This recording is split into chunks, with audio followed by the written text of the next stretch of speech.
I like to move it. Again, everything's fine. Nothing to see here. And unraveling the security of threads. These stories and much more on today's episode of MSP Dispatch.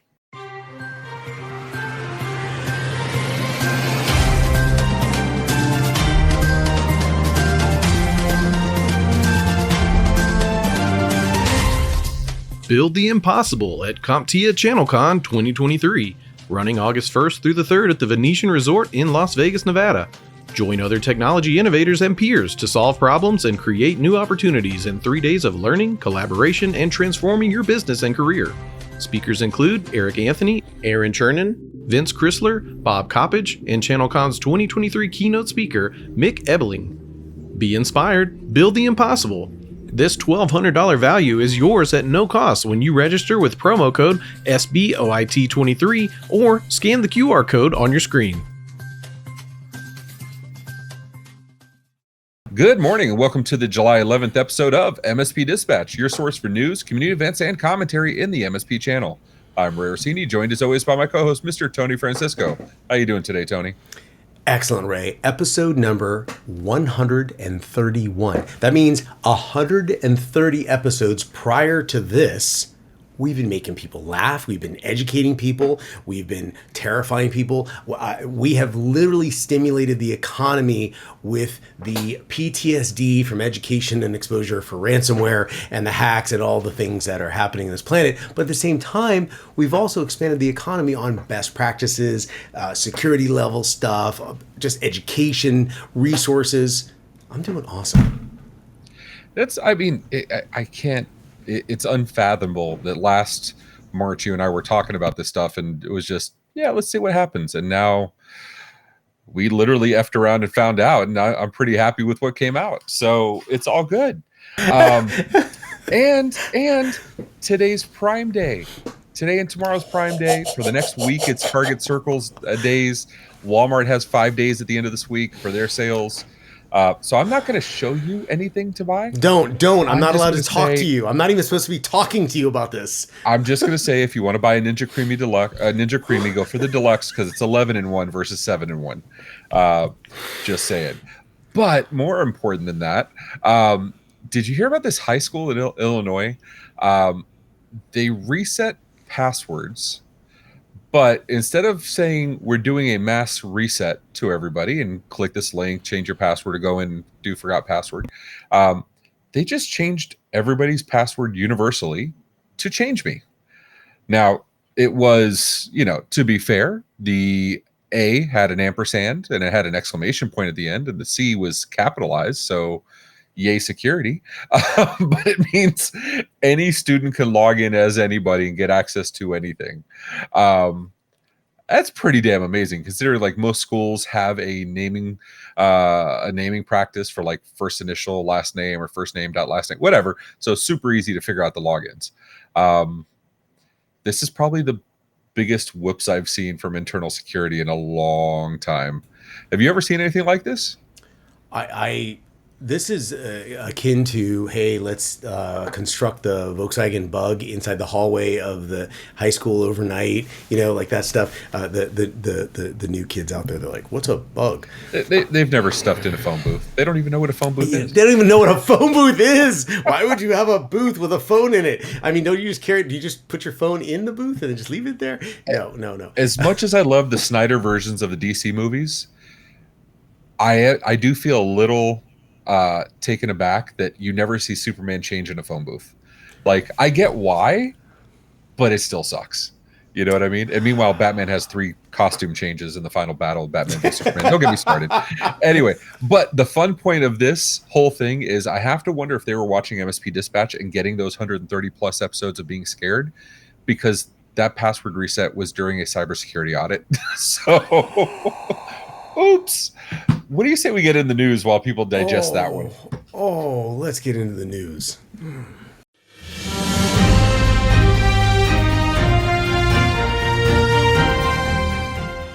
In our top story, MOVEit transfer faces another critical data theft bug, written by dark reading staff on darkreading.com. A critical SQL injection vulnerability identified as CVE 2023-36934 has been discovered and patched in Progress Software's MOVEit transfer software. This marks the fourth similar flaw to be revealed within a month. While distinct from the previously exploited zero-day vulnerability targeted by the Clop ransomware gang, this bug shares the potential to allow unauthorized attackers to access MOVEit transfer databases and carry out malicious activities like executing malware, manipulating files, or extracting information. Although the vulnerability has not been exploited in the wild, users are strongly advised to promptly apply the patch, along with addressing 2 other high-severity vulnerabilities that were disclosed at the same time. The affected versions will be included in the show notes below. However, notably, the Clop ransomware gang continues its campaign with over 200 victims, including government agencies, and further impacting downstream customers through compromised third-party vendors. Progress Software has announced its intention to release MOVEit product updates every 2 months moving forward. Tony, I have a 2-part question for you. One part is they're committing themselves to a 2-month patch process when they've had multiple 0 days in a month. And you can look for our previous coverage on MSP Dispatch, wherever those cards may be. So that seems a little weak to me. Weak sauce, as the kids would say, and probably none of the kids, just me. And 2, this is feeling very LastPass-y, right? Yes, I am absolutely making that an adjective.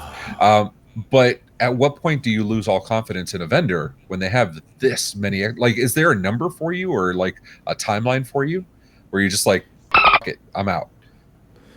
LastPass-y. That has that's kind of that you gotta copyright that one. Just get a nickel in the mail. Hey, is this kind of LastPass-y, or are we just doing the same thing over and over? It reminds me of that term showmance, like when the reality TV, the show. Anyway, so let's get back to the fun stuff, which is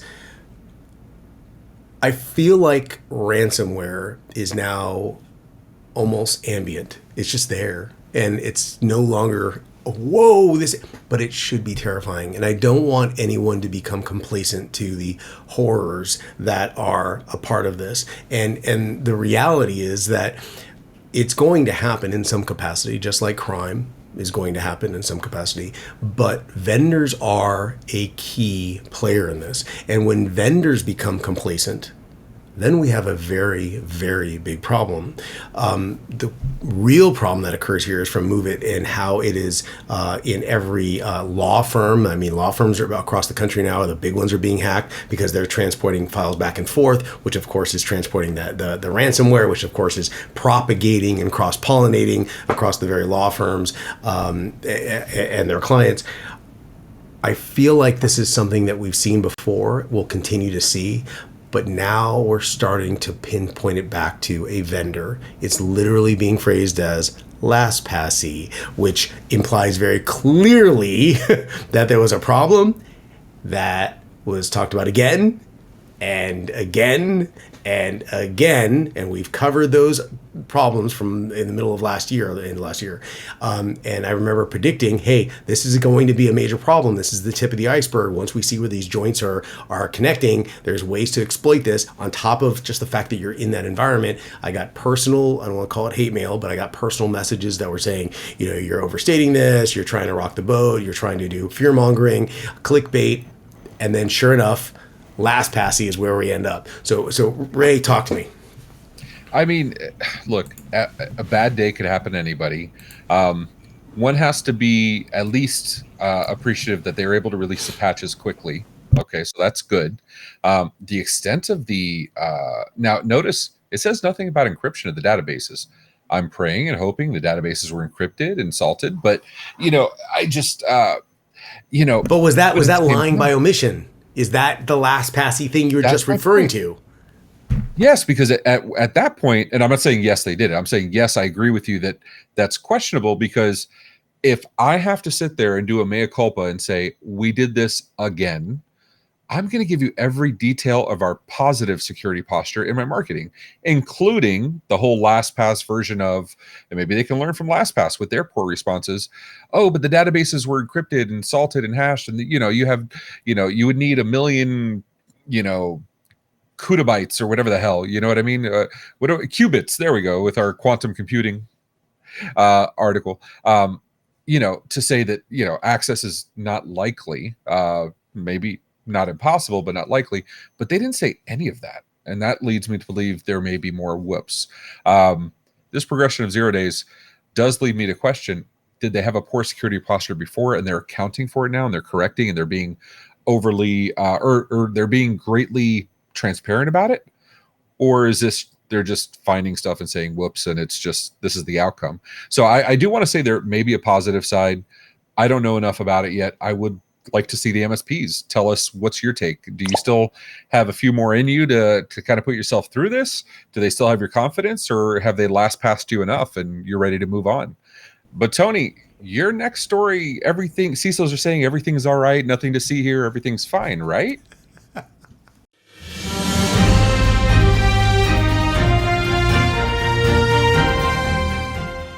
Well, Ray, things are just business as usual. In my first story from darkreading.com, CISOs find business as usual shows the harsh realities of cyber risk. The 2023 Voice of the CISO report reveals that 68% of the 1,600 surveyed CISOs feel at risk of a significant cyber attack in the next year. This is a sharp increase from last year's 48%. Moreover, 61% believe their organizations are unprepared for targeted cyber attacks. These concerns, higher than during the pandemic, may be due to increased cyber threats and budget cuts. The pressure on CISOs has also increased with the concern of personal liability, burnout, and unreasonable job expectations. Data protection remains a top concern, with 63% reporting significant data loss in the past year. Surprisingly, 60% feel they have sufficient controls for data protection. Supply chain security is another major concern, with 633% more attacks using malicious components reported last year. Despite these challenges, there are positive trends in the CISO board relationship, with 62% agreeing on cybersecurity issues. So Ray, let's unpack this for just a moment. And the berries are ripe for the picking. The cyber attacks are on the rise. Dumpster fires for everywhere. You get a dumpster fire. You get a dumpster fire. We're all in agreement. But are things going to get better? Talk to me. So I was going to put this back on my shelf, but I'm thinking I should probably leave it out here for all dispatch recordings from now on. It seems like it's not going anywhere. I don't disagree in the sense that these attacks are part of life, right? Every time I talk with anybody in the space, it's the same answers over and over again. You can expect that you're going to have an incident at some point. I'm not going to say the B word because there's tons of incidents in cybersecurity that are not a breach, right? There are other stuff. There's data leaks, there's, access, whatever. There's other things that could happen. But so we know that having some kind of incident is likely. Which is why, as much as we want to be prepared and stay on the left of boom side, the reality is you're going to have that boom at some point. So you need to make sure you have your plans in place for the right of boom events. We're just on the heels of the CISA 2-year anniversary of the largest breach in MSP history. And I do call that out over the Orion SolarWinds one, because more MSPs use CISA than use Orions, I would guess, at the market size. Zero data to back it up, so it's perfect for the internet. But what I'm saying is, we were talking about this on MSP Community Live on Sunday with Matt Topper, and we were talking about, and we'll link it here, and we were talking about how a lot of people go from their DR plans start at the boom, and in my estimation, you need to start a little in advance of that. How do you know it's a boom versus a blip, right? How many people are affected? What is the actual access? What are the actual things affected? How critical is it? And then once those things are determined, then you can say it's a boom. And I see so many DR plans that don't have these things, that don't say, how do we qualify this as this is all hands on deck, get the insurance company on board, get the IR firm called, get the FBI called, versus this is bad programming and bad access, but it's not really to the level of IR, for example. Ray, hold on. I just want to make sure. Hey, CISOs, Are you listening to what Ray is saying right now? This is magic. This is absolute magic. I'm sorry for interrupting you, Ray. I just wanted to catch everyone's attention. I'm hoping they've heard people this are driving. Oh, yeah, I'm hoping, if you're driving, pull over, take notes, because why aren't you taking notes on dispatch? Come on, please.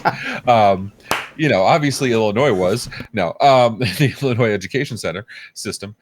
No, but, hopefully when you've risen to the level of CISO, you've already had this, right? Like Matt Topper was CISO at his previous organization before joining ConnectWise. I'm sure Matt Lee would tell me the same thing. I'm sure Wes Spencer would say the same thing. There's plenty of, experienced CISOs that I hope have this into account.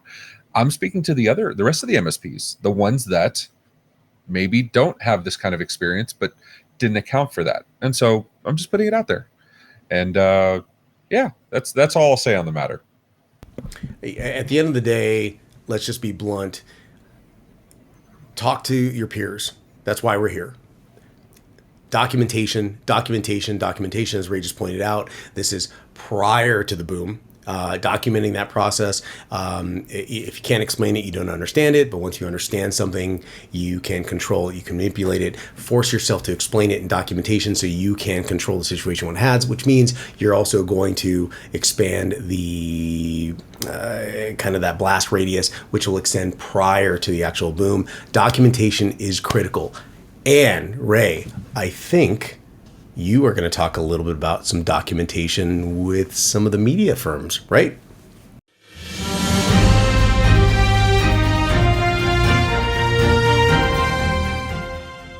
Yeah, Tony, because if we can't trust our social media companies, who can we trust, right? So in our third top story, how Threads privacy policy compares to Twitter's. And this is written by Reese Rogers of Ars Technica. Meta's new social media app, Threads, as we described last week at launch on Friday, aims to provide an alternative to Twitter. However, when it comes to privacy policies, there are notable differences between the two. Threads potentially collects a wide range of personal data, including purchase history, physical address, browsing history, health information, and even sensitive information like race, sexual orientation, pregnancy status, and religion. In addition, the app falls under Meta's larger privacy policy, which covers its other social media platforms like Facebook and Instagram.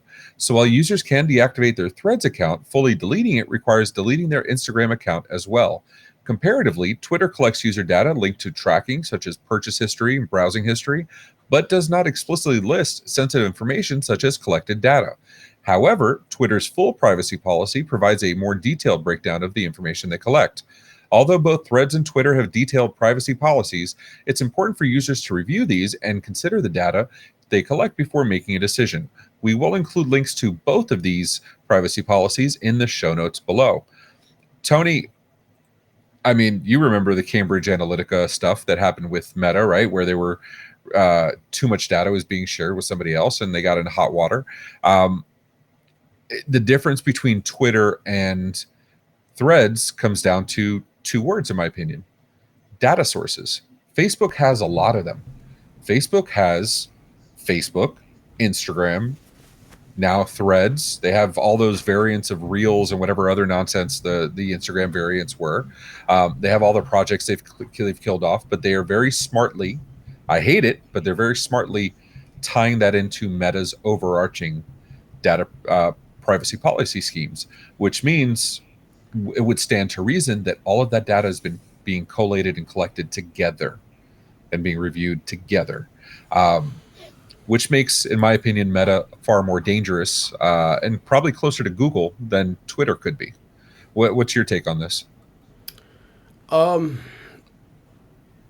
Despite my best efforts, my brain refuses to believe that they literally know absolutely everything about me, and clearly if I'm pregnant or ovulating for that matter, and you as well. I think the amount of data that's available at this point in time is so egregious, and it's just there. We've been doing it the entire time. Play this game. What's your favorite animal? And they could do the analysis of your persona and profile you to a point where they can make things almost predictable. That is in addition to all of the very clear factual statistical information that you provide, and it's just shared among everyone else.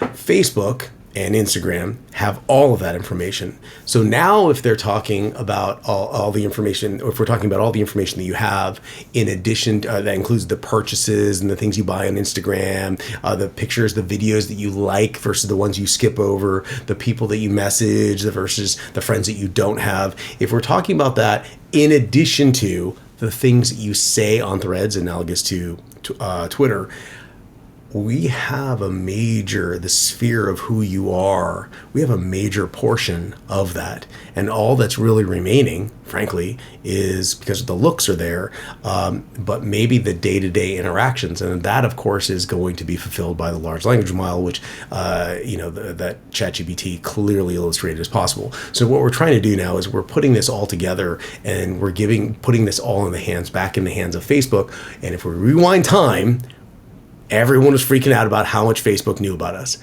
That's without the large language models that were available. That's without them really, really diving into the purchasing component or the ability to view videos. They couldn't even review videos at the time, and we were freaking out. This is all already there, and we're putting all the pieces together. So it's terrifying if you think about it, but at what point do you just stop trying to wrap your brain around the axle and say, it is what it is, you're going to make your best effort? Tommy, talk to me. I mean, so part of me looks at this and is a little fearful because, I've been on this health kick and going through this transformation stuff. But so I have my Samsung Galaxy Watch tied into Samsung Health, tied into Google Fit, which ties into MyFitnessPal, which I log in with Facebook. And I realize, and all that's tied to my glucometer, my blood pressure cuff, my food logs, and I'm sitting here and I'm thinking, so they have, between all those platforms, not counting Facebook, but between all those platforms, they have my blood glucose, my EKG results, my body measurements, you name it, over the 10 or 12 years I've been using MyFitnessPal. And I'm looking at it and I'm like, that is an insane amount of information to give access to somebody.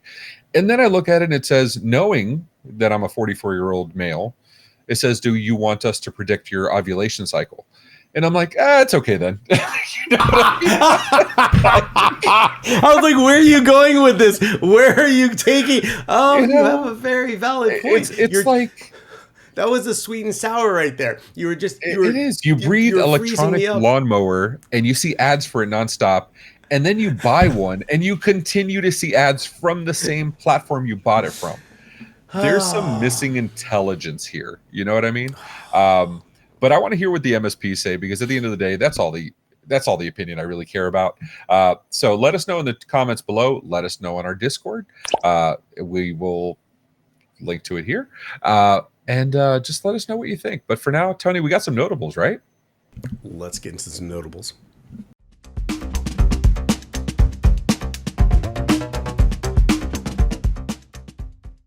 And jumping into my first notable mention from bleepingcomputer.com, Barracuda is working on a fix for the ongoing email gateway login issues. Email and network security firm Barracuda is resolving a login issue affecting email gateway defense users. Although the problem's cause has been identified, the company hasn't disclosed specifics or its prevalence. The issue follows a series of data theft attacks exploiting a now patched zero-day bug, CVE 2023-2868, on Barracuda's email security gateway appliances by suspected pro-China hacker group UNC 4841. Previously, Barracuda had responded to these attacks by offering replacement devices to impacted customers at no cost. The login issue is expected to be resolved by July 14th. And jumping into my next notable mention from 9to5mac.com, Thread hits 100 million users in just 5 days, toppling the record set by ChatGPT.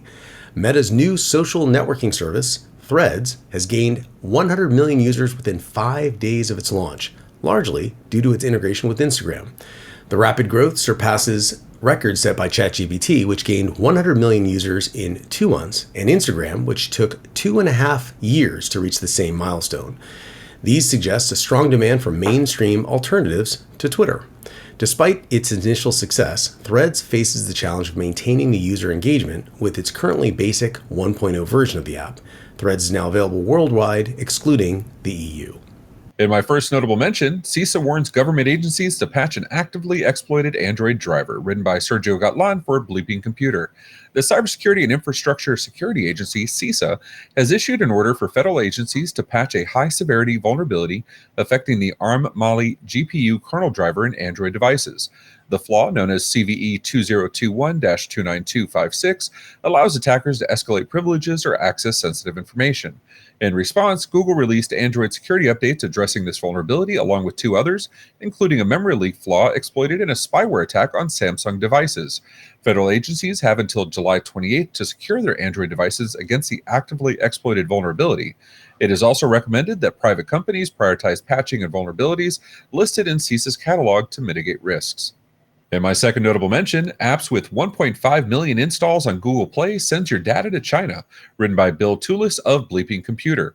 Security researchers have uncovered two file management apps on Google Play with a combined installation count exceeding 1.5 million, which were found to collect excessive user data and send it to servers in China. Despite being brought to Google's attention, the apps were still accessible on Google Play until July 6. The apps exfiltrate various data without user consent, including contact lists, media files, local information, and device details. Additionally, the apps hide their icons and can abuse permissions to run in the background. Users are advised to carefully review app permissions and rely on reputable developers.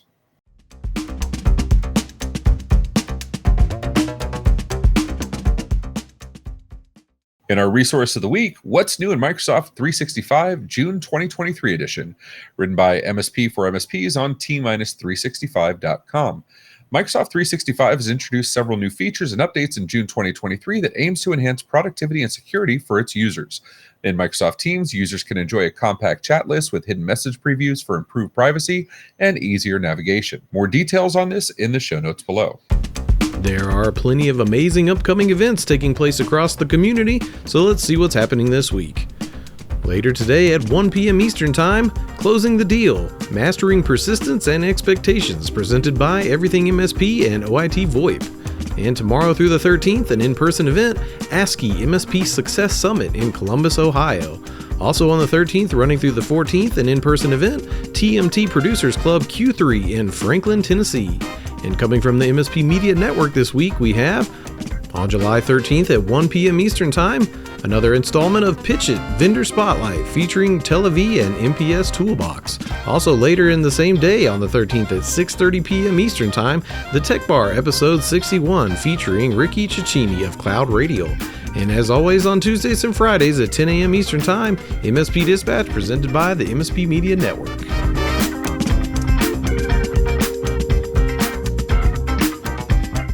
Hey, I'm Powerhouse Ray. And I'm Super Cousin Danny. And we're the hosts of The Tech Bar. Pull up a stool with us every other Thursday at 6:30 p.m. Eastern for drinks, jokes, and games with your friends in the MSP channel.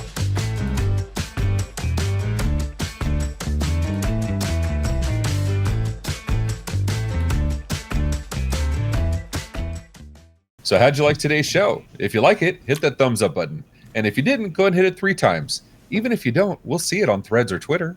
And if you want to hear more, go ahead and hit that subscribe button on the YouTubes or your favorite podcatcher. Did you know we also have a Discord where we post stories all week? You can propose your own stories and even vote on which ones we'll cover. As my friend Rich Bakey says, make sure to tell a friend. Also, be sure to follow us on social media at MSP Media TV. Have any questions? Email news@mspmedia.tv for answers on the next episode, or leave us a voicemail, 833 MSP Network. All right, Tony, we talked about Threads versus Twitter. We didn't talk about TikTok, which is kind of amazing when you talk about data exfiltration. Insane. And I'm not saying it happens. I'm saying it's been part of the conversation a million times over. It's insane not to include it in that conversation, right? Because at the end of the day, Project Texas or not, we don't have all the data into what happens or doesn't happen with TikTok. We just see encrypted bits and bits going to different places. But otherwise, do you think we did our job and terrified our audience sufficiently? You know what? From the days of old, when we're talking about privacy policies with your whoever cuts your hair, Now we're talking about, think about all all the things they hear, the privacy policy of the bartender. Now we're like, hey, anything on your phone that you type, that you install, you mentioned you whisper something in your phone and suddenly you see ads for it. I can't. All my things now are about remote detonators and all the things that you got for 4th of July. Thank you very much. I've got some weird van sitting in front of my house with people with little things over here. Is it not an FBI van? It says not an FBI van at all. Yeah. So Oops. I think we covered a lot of the things that should be covered. These shows are great. 131 episodes. Fantastic. Yeah, I'm just as pumped as you are. I can't wait till we affect the next state education system and resetting all their passwords too. You know what I mean? And you know what kills me? Show me a state education system, like at the elementary, middle school, high school level, that in addition to having unique passwords and logins, they're enforcing MFA. I'd love to see that. I'm going to put the call out to the MSPs. I know we have at least a few that focus on charter schools or on education systems. Let us know if you have a school or a school district that is doing MFA or requiring it. Give us that little glint of hope. Help us, MSPs. You're our only hope. And with that, I think that's a wrap for this episode. As always, take care of yourselves and each other. Be safe, everyone.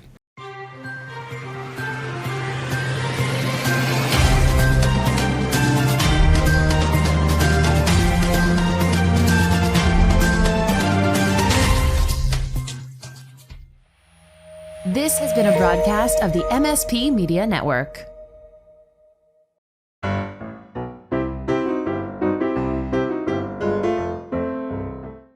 Good morning and welcome to the July is it July 11th? Yeah, sorry. These concerns higher than the so good. Let me say these concerns. Data protection remains a top concern with 68%. One more time. And on mute. So on mute.